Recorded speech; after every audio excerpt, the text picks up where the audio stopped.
WrestlingPlus.com. WrestlingPlus.com presents Barry and John's Wrestling Spot. So sit down, open your ears, and most importantly, shut the hell up. And what's going on, everybody? Barry and John's Wrestling Spot. I'm Barry, and John, how are you doing? As usual, gotta ask that question. Thanks for asking, Barry. I am great. I am a guy that lives my life by trying to be great, and today I am extra great. I'm glad to hear that you're doing well. I'm doing fanatically well. You had hinted to me what you're going to be revealing here in a couple minutes, and I could not be more excited. My zipper is already unzipped. I can't wait, so I'm just going to turn this on over to you. What do you got for us today, John? Today I have, I'm glad your zipper is unzipped. I am working mine down right now as well, because here's the hell thing. Yeah. Oh, hell yeah is right, brother. Some people, what we do, we're broadcast journalists, we're reporters. And some people out there work their entire careers and don't get a scoop like what I have for you guys today. And Barry, that's right, I mentioned a little bit to you, but we are going to drop this bombshell right now. We're going to break the internet wide open, and we're going to have a story for you guys. So, this one comes directly from someone that we here at the Wrestling Spot, we like a lot. This big news comes from the RWF. This comes from the RWF's Amazing Hazen, ladies and gentlemen, the Revolver himself. So, if you've been following Squared Circle Productions and the Total Action Guaranteed World Cup Tournament, ladies and gentlemen, Round 1, the Revolver faced off against Doug Tomorrow from Pride of the Mask Lucha Libre. And as Amazing Hazen moved on to Round 2, he had mentioned a flash drive that Doug Tomorrow had given to him over a year ago, a while back. The Amazing Hazen himself, I spoke to him over the phone. Amazing Hazen himself looked into that hard drive and turned it over to the RWF authorities. Ladies and gentlemen, we have comprehensive footage that was lost footage from the RWF's server hard drives from several years ago, ladies and gentlemen. Barry, if you're not freaking out, I'm freaking out, and I know what's happening.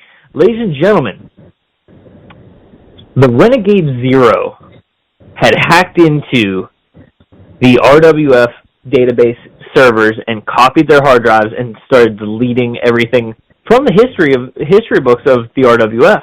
A lot of old footage had been taken down and what we had thought was destroyed, and he had saved some of it on an encrypted flash drive.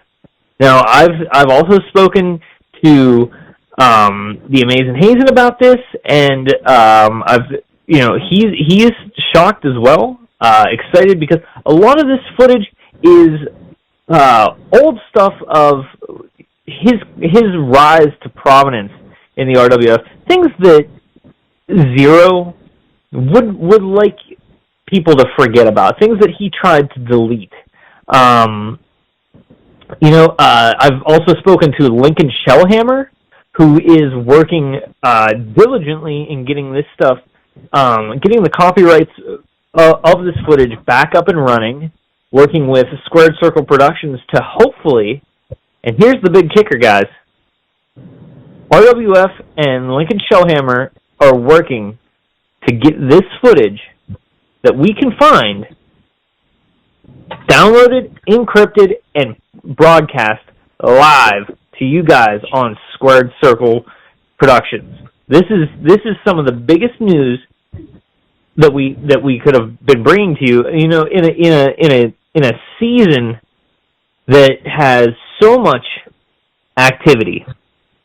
Sorry, Barry. I'm just going off here because there's in a season that has so much activity, like the great lineup that Squared Circle Productions is not skipping a beat in bringing you every promised main event this year, plus the event of a lifetime, the Total Action Guaranteed World Cup Tournament.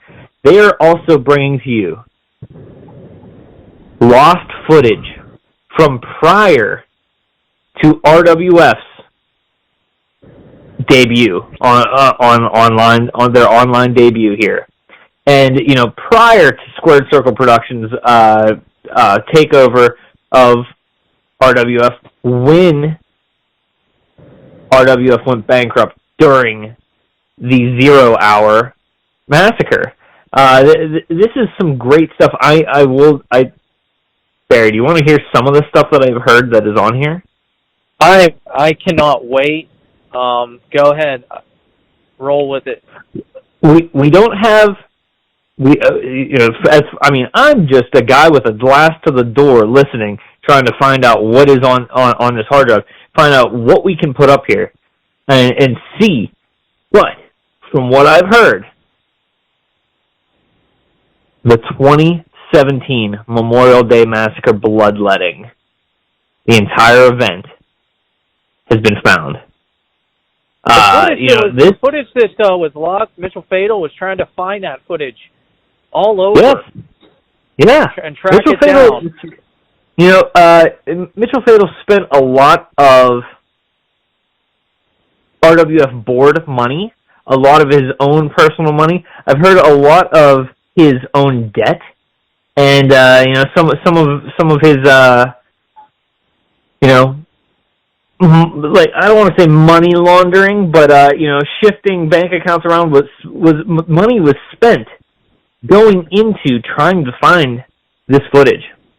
The bloodletting was a spectacular event, and Doug Tomorrow, I haven't spoken to him. I would love to get him in here on an interview. He is a hard guy to pin down, but from what Amazing Hazen said, Doug Tomorrow said that the world needed to see what Amazing Hazen had done.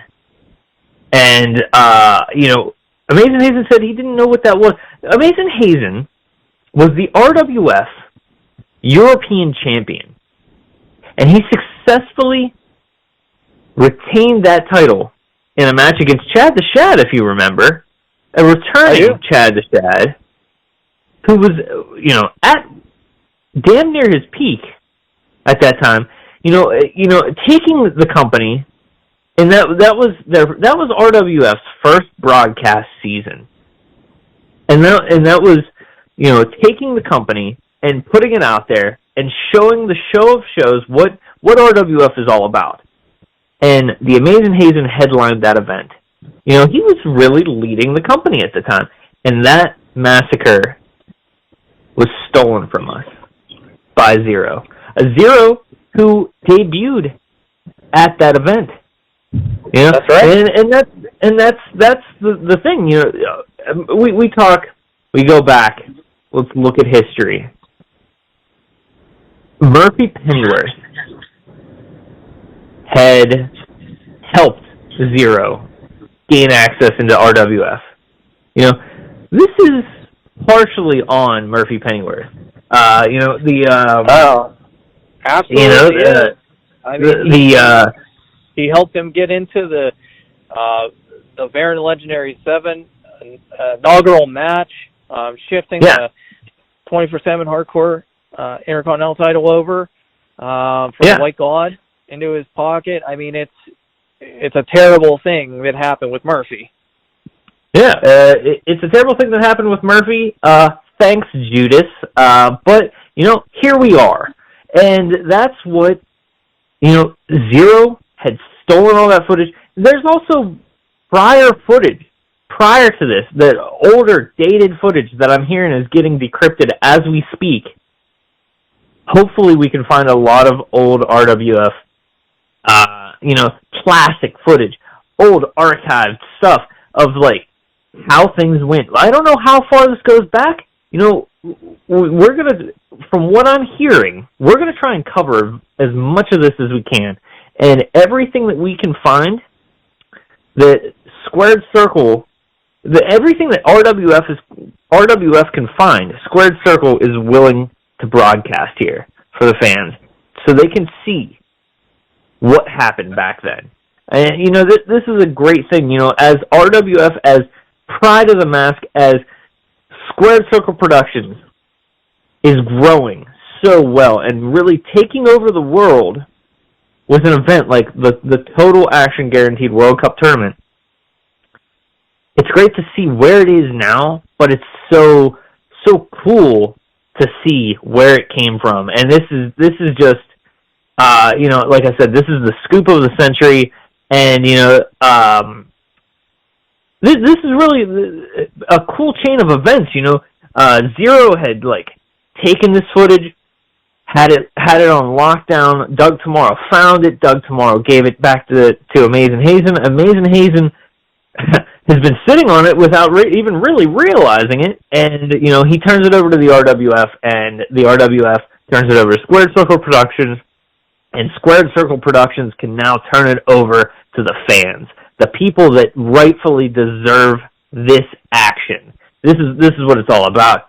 Barry, take it away, because I just need to calm down here for a second. What we're going to finally witness, and we all remember the tumultuous times, is Fatal was attempting to locate the bloodletting, one of the biggest events in RW's history, due to the fact, everybody that debuted that day, they call it the Great Expansion. Massacre really could be even a better name for the bloodletting. Absolutely. But it definitely did turn into a bloodletting because everything was lost. And there's not much more bloodletting than that. It's all ironic now, the naming of that event, and we could get deeper into that. But, the thing is, this is huge. I am just covered in myself. I'm just so immensely happy. You want to talk about something, if there's things people want to see. They want to see big records in football, baseball. I want to see the freaking bloodletting, the footage. Absolutely. Come on. And all the other footage that may be on there. We can only speculate what might be on there, what might be revealed on that. There's so much that could be coming out from Squared Circle Productions as the footage is posted, and which will probably be, I'm assuming, right in the next couple months here within season 5. Yeah. As soon as Lincoln Shellhammer can get the licensing and copywriting down, so that we can make sure that the footage is genuine. That from what I'm hearing, that's the plan. And this is all preliminary, so the plan may change from what this is breaking news. I don't want to promise too much, but I can promise this is what is being talked about right now. And what's exciting is, we don't know what we're going to get to see. We don't know how much Zero was able to delete permanently, and that is sad. How much there could be a lot of lost footage completely. Yeah, there could be a lot of. We've been doing this for a long time. We've been fans. We've been covering things. These guys have been out there in the ring, making history for a long time, and we don't know how much has been, sadly, lost to time, lost to the Doomsday Clock, and that's all part of it. But as we talked about bloodletting, that event has been found. We have that, and I've always liked to think of that event as Yes, it's the bloodletting. It is the lifeblood. It is how the blood flows in this company. Think back. That was the first event to have the debut of the Baron of the Legendary Seven. This was such a lifeblood event in RWF history, and that's what I think basically Doug Tomorrow was trying to say. We need to look back and see what was done on that day. Who made history? And granted, he's right. The Amazing Hazen was the RWF lead of the locker room at the time. And what he did on that day, it needs to be seen. And Amazing Hazen doesn't deserve all the credit. There was great things. There was a ton of great matches that day, but that was the main event. So it's great that hey, Doug Tomorrow, if you're out there, if you're in this time zone and you can hear us, thank you. This is for all RWF fans. This is a great day.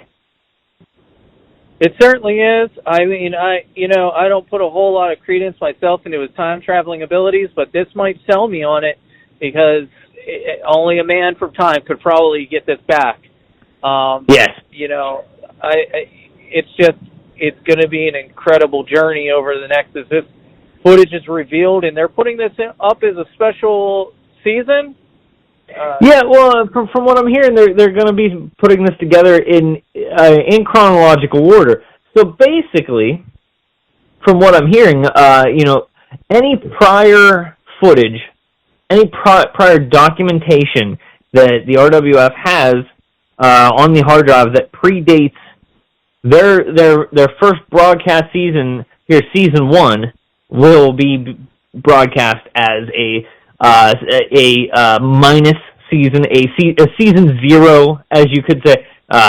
No pun intended, with it being stolen by the one and only 0. But a season 0 does seem apt for this. So be looking forward to that, everybody. There's a reason to wake up tomorrow.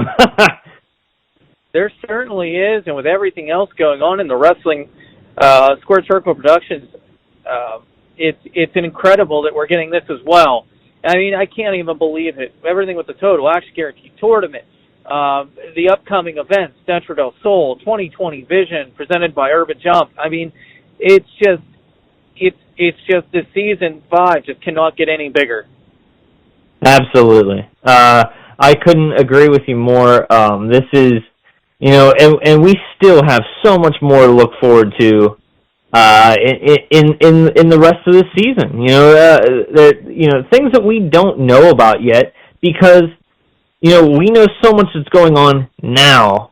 We have a massacre eventually. We're going to have a Night of the Mask. There's so much more going on, and then we have several more rounds of the Total Action Guarantee World Cup Tournament. Some of the greatest action we've ever seen on the planet being covered here. Yeah, I mean, it is pretty incredible.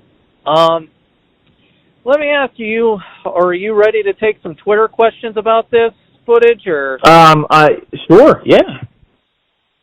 Well, we got a bunch floating in. I'm looking through here.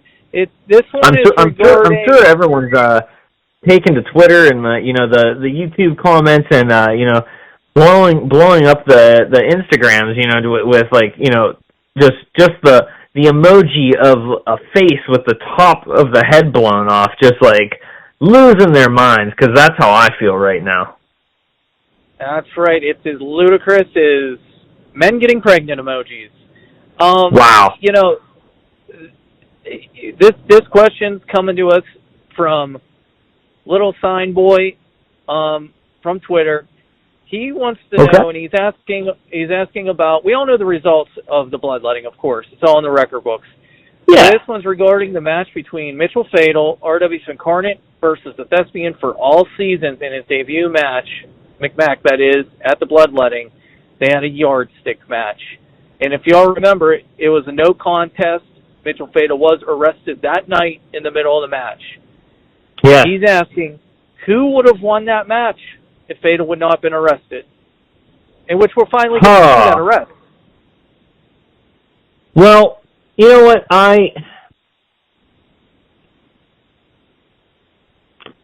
Will Steinboy, that's a great question. This is...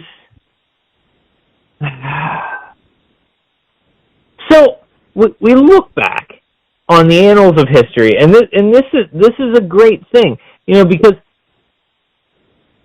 Mitchell Fatal is the RWF incarnate. A true pedigree and a great record in his tenure. One of the most common things that commentators, guys in the locker room, us, people online, even down to McMack himself. One of the most common things that is said is, McMack didn't have the best run in his time in RWF. And personally, I think that is absolute bullshit. Because, I've said it because these are the facts.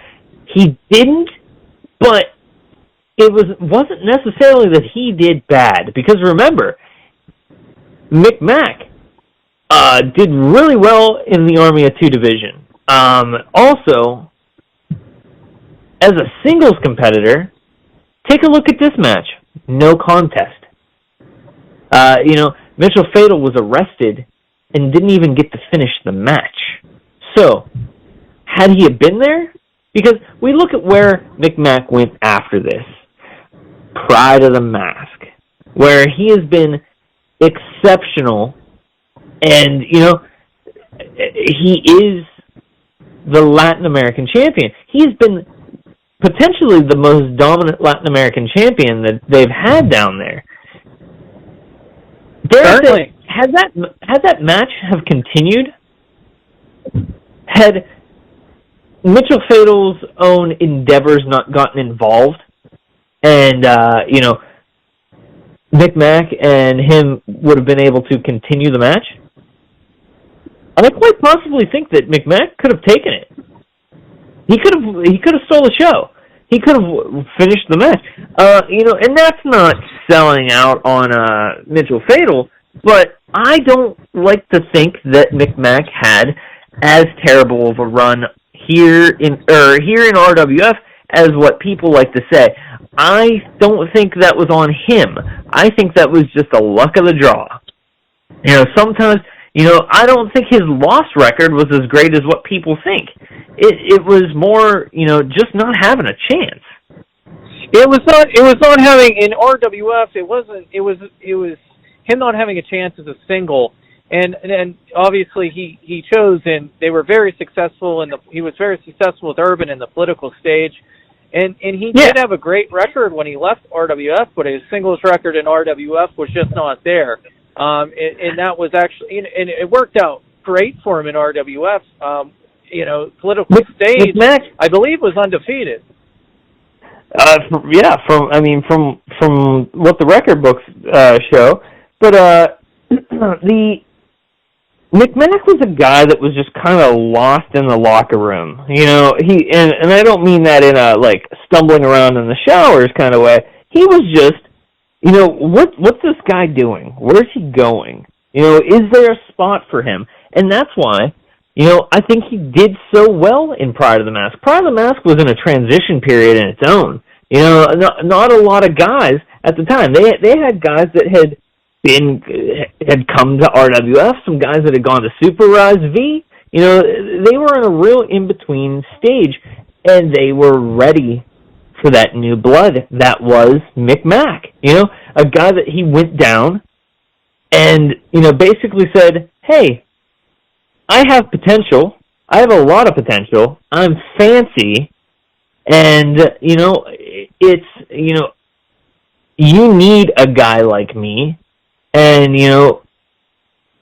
here we are. He walked in and began at the top, and has pushed the top even further. And now look at Pride of the Mask. Pride of the Mask has grown into an incredible company now, with plenty of other people in it. Not to mention the aforementioned Doug Tomorrow and Zero. Guys that have gone down there, and it's grown Pride of the Mask. And I don't want to say that McMack put Pride of the Mask on the map again, but it's kind of a harmony. Was McMack really on the map in RWF? That's hard to say. He's definitely on the map now. Yeah, look at how Pride of the Mask has grown since he's taken over down there. It's a very symbiotic thing, and it's beautiful. So I mean, I don't want to count out that Mitchell Fatal would have lost to him, because Mitchell Fatal's not in Pride of the Mask. There isn't a Mitchell Fatal in his way, but we'll never know. If I was to say a definite one or the other, I would say I think McMack could have did it. We're gonna be split on this one. I'm gonna go with Mitchell Fatal on that. Little Sign Boy and John, because it was a yardstick match, and let's not forget Mitchell Fatal's record with yardstick matches. He's basically the founding father of the yardstick in professional wrestling, and I think that Mitchell Fatal would have came out on top just because of his experience level in yardstick matches. I don't know if that was something that McMack would have been ready for. I think after all his conditioning and all his brutal matches with Fiesta in Pride of the Mask, I think if we did that match again and saw that match again, I would say maybe McMack would be ready for the match nowadays. But I think back then, I think the match would have really went to Fatal myself. See, not to keep this going, but I also have to disagree for the fact that also, you bring up a great point. Mitchell Fatal, a key proponent with the yardstick match, but do you really think Mitchell Fatal could have measured up that day? Because if we look back, Mitchell Fatal was on a very big. He was not used to winning much at all at that time. He was on the downswing hard. That could have been the match that helped him get back in the saddle. I think personally some of the maybe the jail time woke him up. But we'll never know. I guess we'll stay 50-50 on that one. Great question, Little Sign Boy. Yeah, absolutely. We have time for probably one more quick question. You have anything coming in on your end? I'm looking here. I'm looking on Instagram, and I just keep seeing people freaking out. I'm looking here.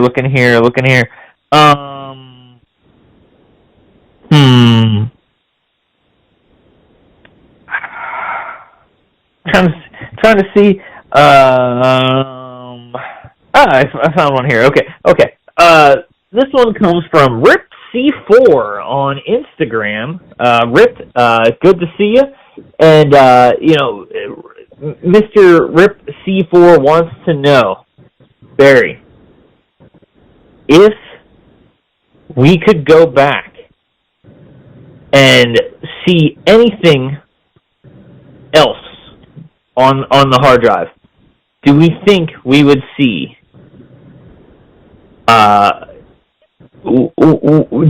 do we think we could see, or do we want to see I'm sorry, I'm reading this wrong here.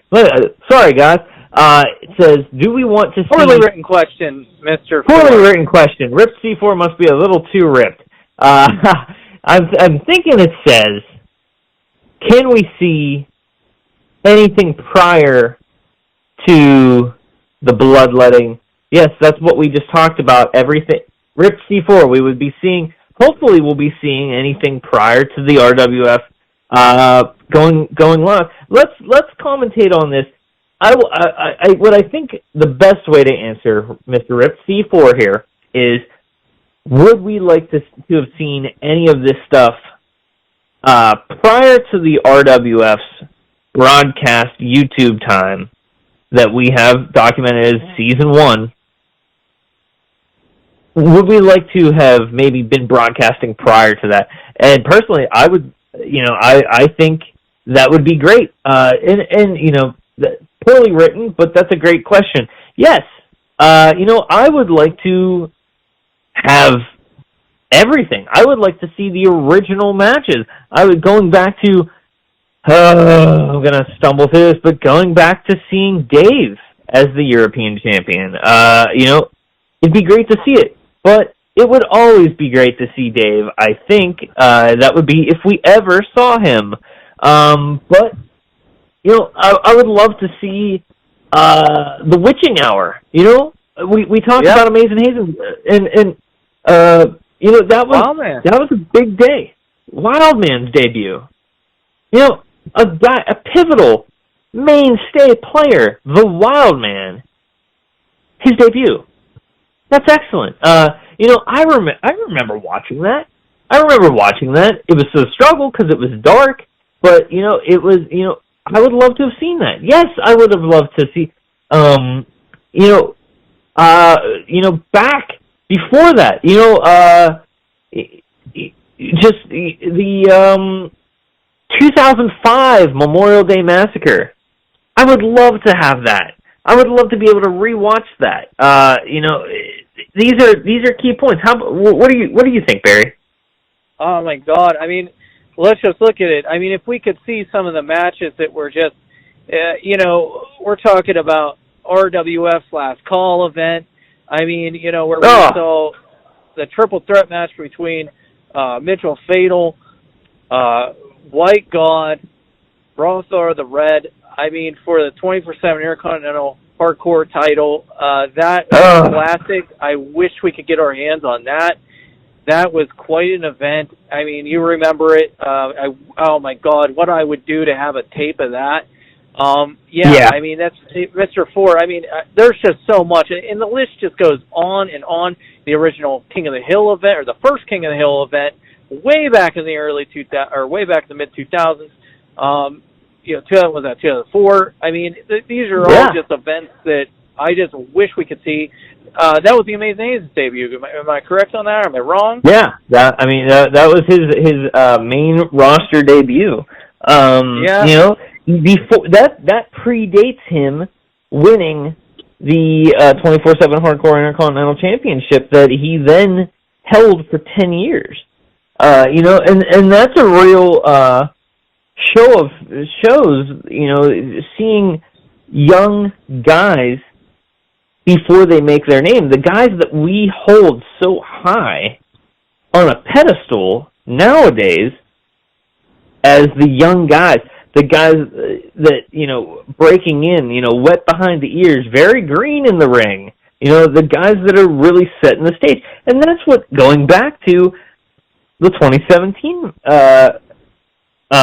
Massacre, the Bloodletting, why I say it's the Lifeblood event.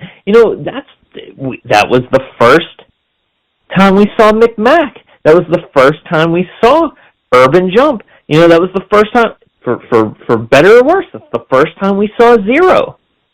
And that to go back in time, maybe only Doug tomorrow can do that. Maybe we got to see if he can find another flash drive for us. I hope so. But seeing these events where some of the mainstay guys debuted, I would love. I'm sorry, I'm getting choked up here. I would love to see. Barry, I don't know if you're ready for this. This one hits a little close down. I would love to see the debut of the White God. Oh my God. Yeah, I mean, classic matches. I mean, oh my God. Can you imagine watching the matches where the first time White God and Mitchell Fatal won the original RWF Tag Team Championship titles against the Georges? I mean, come on. I mean, yeah, I mean, that would just be an incredible thing. You know, getting to see someone that is just not around anymore like that, you know, and you know, it really hurts. But yeah, I would love to see that. You know, the Georges alone would be priceless. You know, getting our hands on that would. We could talk for hours. Great question, Mr. C4 Ripped. That was, yeah, wow. For a quick news update, we're way over time here, but, yeah. So are you got anything else for us? I do not. It has been a great show. It's very exciting. This season 5 is just, the Big Bang has launched us into a new dimension of success at Squared Circle. We'll continue to analyze and bring you the best and latest updates at WrestlingPlus.com. Any last thoughts? I don't think I can even think straight. Ladies and gentlemen, stick with us for the rest of Season 5. Stick with us for millions of years into the future. Stick with us here for the Total Action Guaranteed World Cup Tournament. And stick with us for the aforementioned Season 0. This is going to be like finding a $20 bill in your sock every day. Just stumbling across some old greatness that you thought you didn't have. That's right, and we got plenty of more stuff coming from WrestlingPlus.com. Plenty of more sit and shoots to come in Season 5 that we won't even mention names. Just sit tight as they come out. I am Barry, and this has been Barry and John's Wrestling Spot. Hey, John, tell them good night. Have a great one, everybody. Take care.